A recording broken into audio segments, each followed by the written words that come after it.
Okay, fantastic. Well, thank you everybody for joining us today for our last Meridian West webinar of 2022. Really delighted to say that I'm joined by Peter Englisch today from PwC, all the way from Germany. Thanks for joining us, Peter. Slightly confusingly, I've got a second Peter with me today as well, from the Meridian West team, Peter Vaughan-Fowler. We're going to be talking today about a particular case study that we've worked on recently, PwC's EMEA Private Business Attractiveness Index, and we'll give you a little bit of an overview on what that is in a minute, and talk about the kind of journey of that particular project and why it's been so successful. Quick intro from me. I'm Alastair Beddow, Meridian West Managing Director. Those of you who know Meridian West will know that we work across the professional services, across a range of projects. Today's webinar is part of our Thought Leadership in Action series, where we talk about recent thought leadership projects where we've partnered with professional firms, and obviously really delighted to have PwC join us today to talk about the index. Just a little plug for the first of our webinars coming up in the new year. We'll be speaking with Chandel Hallett of Grant Thornton in the UK about their client listening program and how they've used client insight to become business partners to the wider Grant Thornton firm. So that's coming up on the 19th of January. We'll send a link around to that for those who'd be interested in registering. We'd love to have as many of you join us as we can. But turning towards today, as I said, joined by the two Peters.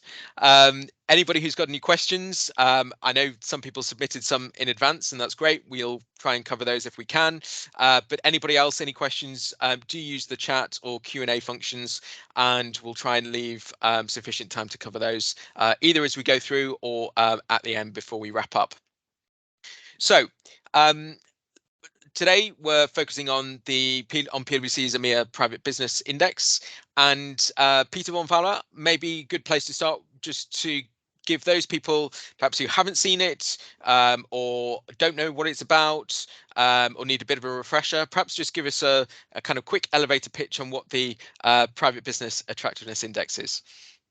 Absolutely, thanks, Alastair. So just before I share my screen and show you sort of the end product, which looks fantastic from PwC, to give you a bit of context, our aim really here was to work with PwC to create an index which benchmarks the relative attractiveness of 33 different EMEA jurisdictions as locations to foster private business. So we based these rankings on scores across 51 different metrics across 8 broad categories related to private business and entrepreneurship. And so these categories are macroeconomics, tax and regulatory environment, ESG, and others. And a new category for this year's index was startup ecosystem.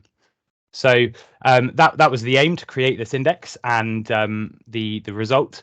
I'm just going to share my screen now. Hopefully you can see this here. So this is on the PwC website, and we can see here really nice sort of digital asset where we can compare the results from 2021 to 2022, and we can drill down further into each of the different jurisdictions to view the index in more detail. And as you can see here, we've got the top 10 jurisdictions here listed, as you can see. Now, at the bottom there, we've got categories leading jurisdictions through to emerging jurisdictions. So for anyone who is unaware of those and what they mean, what we did with these 51 metrics across the 8 categories, we added all the category scores together and applied a weighting, which produced a total score for each jurisdiction out of 100. And then obviously that's how we ranked the jurisdictions, and leading jurisdictions were those with a score of over 60, advancing of those with a score between 50 and 60, and so on and so forth, with emerging jurisdictions having a score of less than 40, which was just a way that we chose to categorize the ranking of the jurisdictions.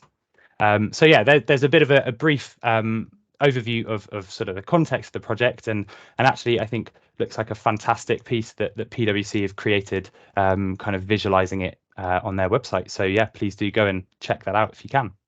Fantastic. And maybe Peter, you can put the link into the chat. Yeah. So Peter English, coming to you. I mean, maybe to start with, just to set the scene for people. So you're a partner in PwC Germany. You also lead the EMEA private and entrepreneurial business segment across the region. So tell us a little bit about where this idea came from. So as Peter said, this is the second iteration of the index, but obviously it's something that is important to PwC. So tell us a little bit about where the idea came from and what you were trying to achieve with this particular initiative. Yeah, thanks for the question, and thanks for inviting me here today. Yeah, it's a pleasure for me to be here with all of you. Yeah, so as you mentioned, I have the responsibility to lead the EMEA entrepreneurial and private business at PwC for the EMEA region. I have also another global head for family business, leading this globally for the organization. And I'm a strong believer in, as a professional service firm, you have to find the right formula to earn your license to win in the market. What does it mean? This means that your brand is recognized and makes sense in the respective market segment, so that we as PwC are facing very often the situation that we are considered to be the big auditor of a big corporate. And we need to change the brand and reputation in the market. Second is to build a personal relationship. What allows us to have a different conversation with clients and prospects that goes beyond the services that we provide, to have a different starting point. And this was an idea of the index. Globally, we do different kinds of thought leadership pieces already with our annual family business survey and next gen survey taking turns every year. So which means every second year we have a new thought leadership on global family business. And in the past, when I started the journey in EMEA, I did a similar thing. So what is another sentiment-based, questionnaire-based, CARTI interview-based survey with executives of private businesses to find out what's on their agenda and so on. And then I found out it's too close what we do already with other surveys as an organization. In my area of responsibility, or even the global CEO survey that comes also every year, is our highlight project. So how can we do something different? And I recognized that private business is the backbone of the business in many of our territories. So the business that we do with private companies, from startup to entrepreneurial growth companies, legacy family business, is a very important market segment for us. We hear that all the time. We're discussing tax treatments, attractiveness in the context of who provides the lowest tax rate or less bureaucratic burden. But I felt that there was no real substance to assess the real attractiveness, relative attractiveness, as Peter mentioned, of a territory in EMEA. And when we find out that there is a strong correlation between GDP growth and the welfare of a nation and this enabling environment for private business that the government and other institutions offer to the sector, then we started to realize this is fantastic, this is new, it's unique, and can create great insight and positive brand recognition for us. So this was a starting point. So a long answer to a short question, sorry. No, really fascinating. And I'm particularly interested in this idea of actually not wanting to go down the route of sentiment-based research. What do private businesses themselves think? Because as you say, they're an audience where there's quite a lot of research, quite a lot of other PwC campaigns touch on that. Yeah. But actually something really kind of data-driven, fact-based, that you could then use to create an index or an assessment about relative attractiveness. Peter mentioned a few of the categories, the kind of things that you were looking at. Peter, can you give us a bit more of a flavor of what fed into the index in terms of those key categories that were important here? Yeah, I'm more than happy to do so. So when we were thinking about what makes a country really attractive, and as part of the private business. We are talking from startup entrepreneurs to business owners to C-suite executives.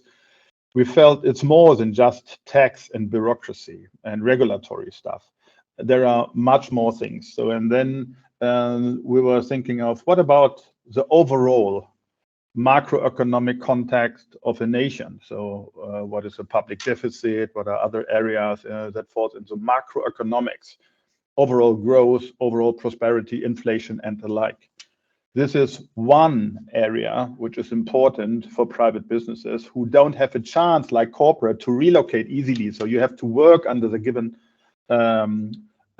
circumstances, and what they want is always have a predictable, forward-looking, predictable ecosystem so that they can organize themselves and build a business model and hopefully becoming successful. So our macroeconomics. Second is there in this country, does the private business landscape really exist? Yeah, so this, for majority of EMEA territories, this is pretty obvious. But look at Middle East, for instance, right? So it's very governmental driven. Everything is very much under the governmental umbrella, initiated. So therefore, with no surprise, the biggest sector for all professional service firms is the government and not private business owners or C-suite executives. Therefore, what about the private business landscape in the given territory? What about the tax and regulatory environment, including how easy it is to make business, from register a business to do a digital tax filing and so on, everything which create high or low bureaucratic burden.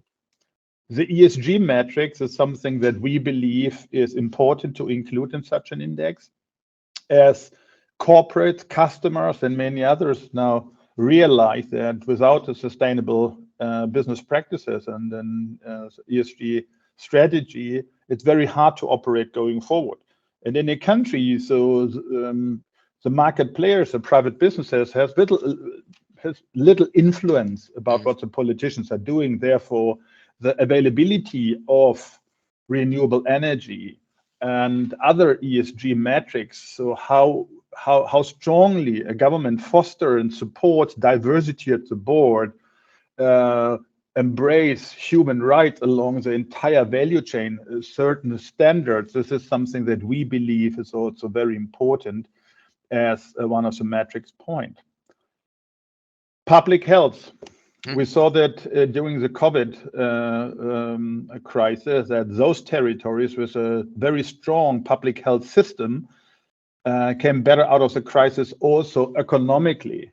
So what does it mean in terms of social security, health assurance for workers and the like? How easy, how accessible is it? Is it covered partly by employees or employers and so on?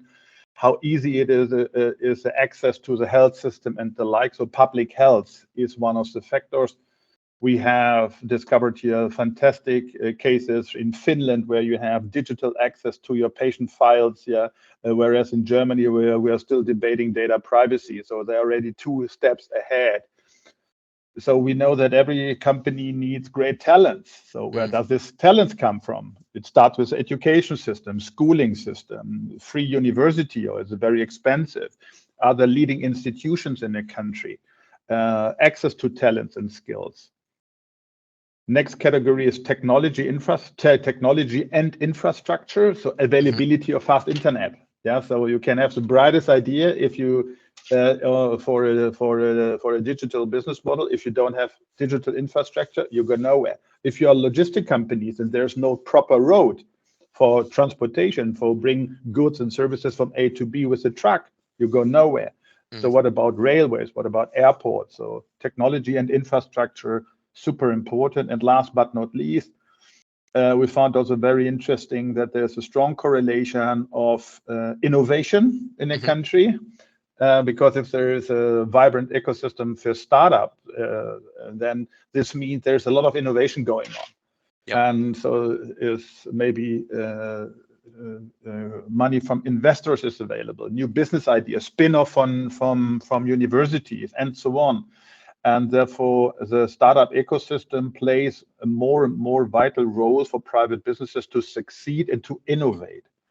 And therefore, these are the 8 categories: macroeconomic, private business landscape, tax and regulatory environment, ESG metrics, public health, education, skill, talent, technology infrastructure, and startup ecosystem. Great. And Peter Vaughan-Fowler, I mean, Peter's really articulated there, we spent a lot of time brainstorming what was important to private business. We came up with these categories. And then obviously we had to find data that would support that. So tell us, obviously there's lots of data points, but just give people an example of the kinds of sources, the kinds of information that feed into the modeling that we did. Absolutely. So we sort of the sort of thing that we absolutely looked for was highly credible but also publicly available sources. And so some examples of that would be the World Bank. A lot of data out there that's very current. Was very useful in fulfilling obviously a lot around the macroeconomics and tax and regulatory environment, but other sources in the IMF, the OECD, and then interestingly some of the new data points for this year, such as the free press rating. We found new sources who report on that regularly, like Reporters Without Borders, and so I think the thing for us was that they had to be highly credible sources, but also publicly available, because we weren't basing this on sentiment or survey data. And so it meant that, we had sort of a wide range of sources. And also, just for what it's worth, this data was collected in August 2022. And so, it's sort of from that point in time, if you like.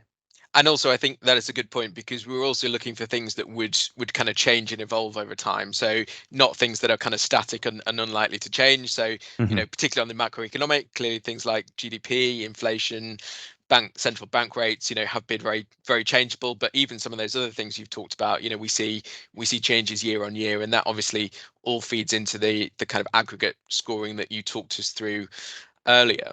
So obviously lots of inputs go into the modeling, lots of crunching of that data, and as you showed us before, Peter, comes out with a kind of overall attractiveness score. We can then rank jurisdictions based on that. We can rank them based on who does well in certain categories, who's moved up, who's moved down. Peter Englisch, I wonder, were there any kind of surprises for you in the results this year? What jumped out at you from what we ended up with?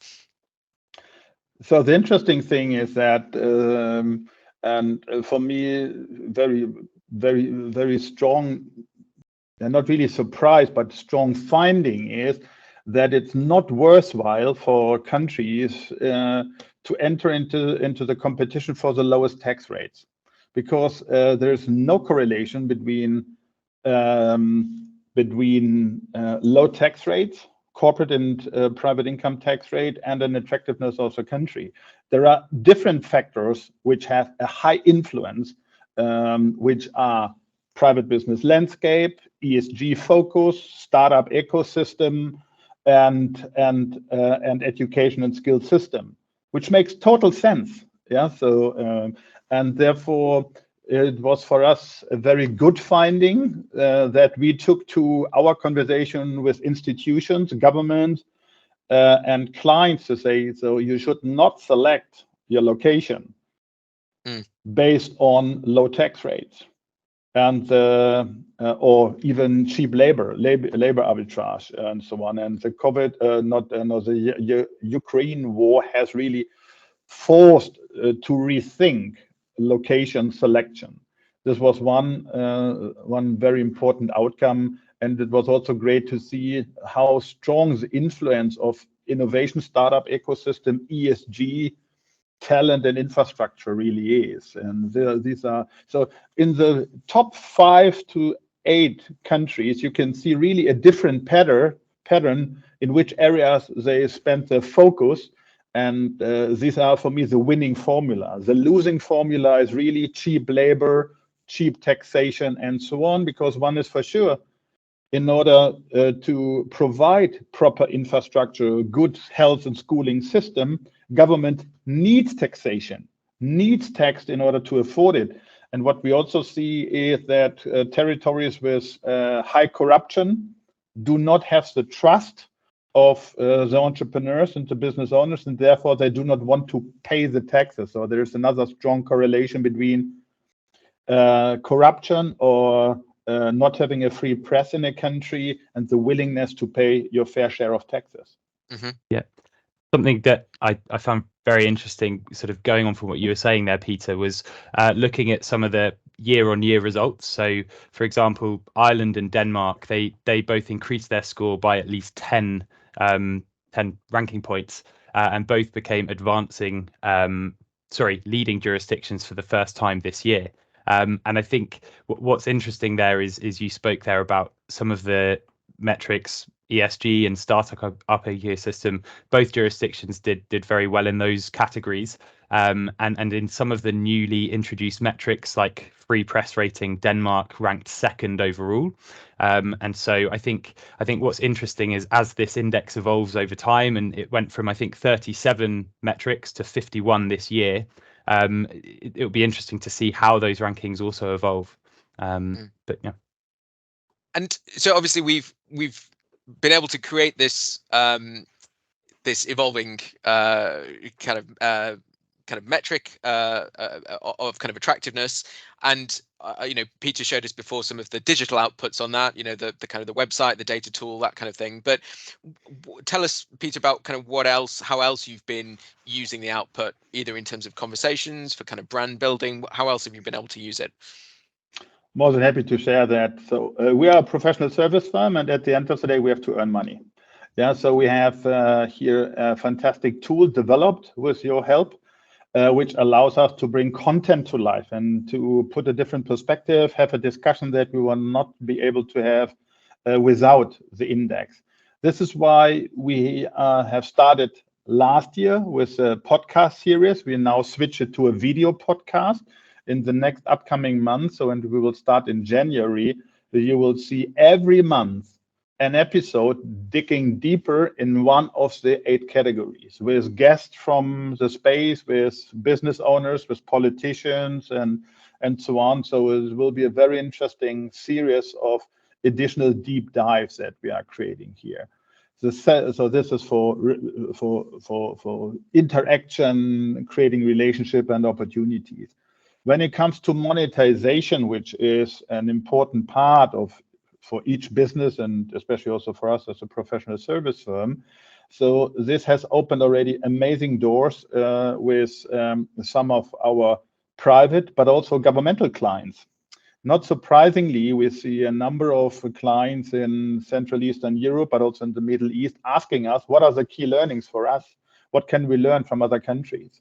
Yeah, so UAE, for instance, is currently building a very strong ecosystem for family businesses. And they're very keen to learn from other territories. Here's where we can bring our expertise, our learning journey into a concrete client engagement. The same with other smaller territories in Southeast Europe. Another great example of big improvement, to Peter's point, is Sweden this year. So it was amazing. So the Swedish colleagues had an amazing conversation with the government, super media echo. So this was also fantastic.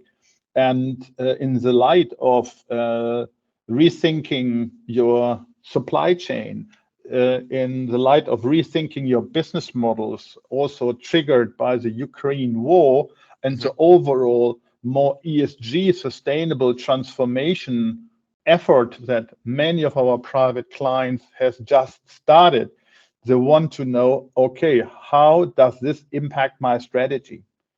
To what extent should I reconsider a destination for R&D, for shared service center, for production, logistics, whatever, or market penetration? And the rules of the game has really changed with the beginning of the Ukraine war. And here's where we have a fantastic opportunity, and also not just opportunity, where we were really able to deliver additional positive financial performance for the organization in various territories, and this has already led to a tremendous amount of additional leads and new engagements. Fantastic. Just a reminder for people, if anyone's got any questions for either Peter, you can put them into the chat or the Q&A function. I just wanted to pick up what you were saying there, Peter, about obviously this has been a great conversation starter for, you know, existing clients, new potential clients, you know, policymakers, government, and you've been able to, you know, attribute kind of follow-on opportunities from that. I know another big audience was the internal PwC community, because clearly this, you know, covers 30 plus territories. Can you tell us a little bit about, you know, how you manage that internal engagement, how you encouraged people to actually use the tool, you know, that was kind of created by the kind of central EMEA private business team? Yeah, it's a very good question. First of all, it's easy with those who belong to the top leading categories. It's very difficult with those belonging to the emerging categories or somewhere in between, because these colleagues feel not comfortable about the outcome, so they feel a little bit scared to have discussion with business owners or even government. But I think the opposite is the case, and we did some internal workshops to make them familiar with the outcome, and that the outcome is a call for action. It's not offensive. And why it's not offensive? Because it's conducted and compiled by a third party, by you, Meridian West. It's based on independent data sources. It's not sentiment based. So, and therefore the source and the composition of the different sources, including the weighting across the different categories, is super objective and therefore really hard to challenge. So the outcome. And then we gave them some additional internal webcasts, how to deal with it, how to bring it to life.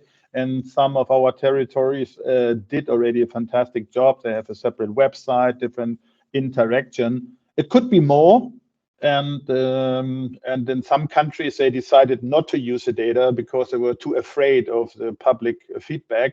But the number of those being afraid was even higher last time. So slowly but surely, we get everyone on board, so which means we have a few more countries where we have the results, but the results are not published yet, and hopefully they will be published next year. Great. And as we kind of start to draw some of these threads together towards the end of our conversation, Peter Vaughan-Fowler, just kind of reflecting on the experience, what would you highlight, maybe some of the kind of lessons learned that you'd share with people on the webinar today? What did you kind of really learn about this process, and any experiences you'd share? Yeah, I think just in terms of the data collection and sort of the initial analysis and going through the weighting, it's because we're dealing with a lot of different data points here. I think you know what sort of a key learning is just ensuring we're staying focused on, like Peter just said, the kind of highly credible data sources, and ensuring that we don't err from that at all. And I think that's really where this sort of index gets its point of difference. It's not based on sentiment or on a sort of a one point in time survey. And so, yeah, I think that's sort of the key learning is ensuring that we're getting those high quality and credible data sources. And I think another thing I'd say is that it's very interesting as you go through the different categories and sort of actually build this thing and how it sort of evolves and how the different jurisdictions can perform within one category is just quite sort of interesting. You know, having put it together. Yeah, this is interesting also for me, because what the index shows is you don't have to be on top of all the categories.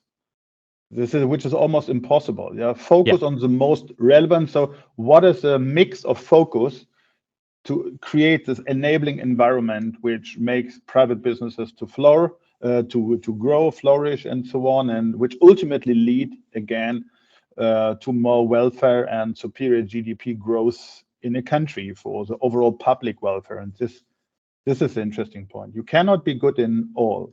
Yeah. Focus on the right ones, and this is not tax. And finally, Peter, any other kind of lessons or kind of things that you'd reflect on, you'd want to share with the group here in terms of things that you learned from the process? No, I think it's always an iterative process. So at the beginning of the journey, nobody knew the answer. So it was really the spirit of trust and professional competence that made this journey such an amazing one. It was a fantastic interaction with you, Alastair, and your team. And I think this is just amazing to see how much you can design and create if there is this entrepreneurial spirit and mutual trust during the development of it. So thanks to you, to Peter, to the entire team, and to Meridian West for this amazing journey that we are definitely going to continue. Fantastic. Well, thank you so much, Peter, and well, both Peters for your input today. It's been really fascinating to kind of reflect on the experience, and I hope those attending have found that useful as well. Definitely would encourage people to go and have a look at the index if you haven't had a look already. Peter shared the link in the chat. As I said, next upcoming webinar in January the 19th with Grant Thornton talking about their Client Insight program. Very, very interesting, and I'm sure will be lots of kind of key insights coming from that. So please do join that if you can. But I just want to wish everybody a Merry Christmas. Enjoy the holiday break, and thank you very much for your time today. Thanks.